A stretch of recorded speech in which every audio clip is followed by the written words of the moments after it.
አብሮ የኖረን ሰው በረሳ ጊዜ አታርቀው ይባላል።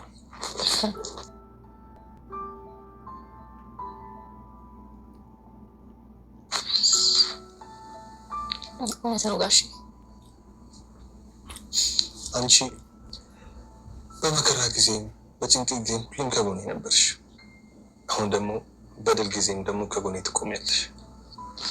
እሺ ስንት አይነት ሰው ነው ግን ይዛለችው? እውነት ነው። አንቺ ማለት ምን ትላለች? ተባለች። እውነት ነው። እቺ ምድር በጣም ክፎችና ደጎች የሚኖሩባት ምድር ናት። ብዙ ጥሮች አሉ።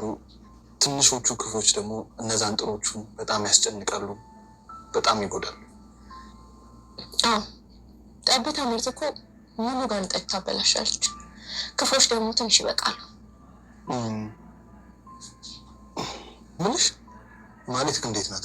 እዚህ ቤት መጣ ነበር አሉ። ግን መድብር አስገድዷት ነበር የመጣችው።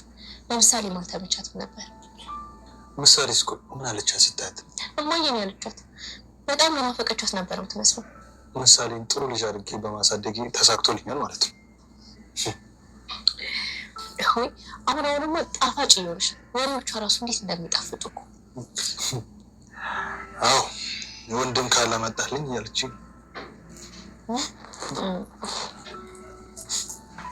ወንድም ትፈልጋለች ምሳሌ። ሻይ ላምጣልህ? እሺ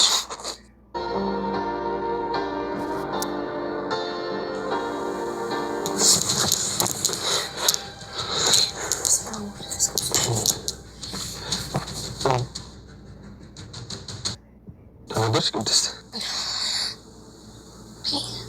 ነጋ እንዴ? ኧረ ገና እራት ሰዓት እኮ ነው ገና። ተኝ ጋሼ ደህና ነህ? ተኝ አንፋይን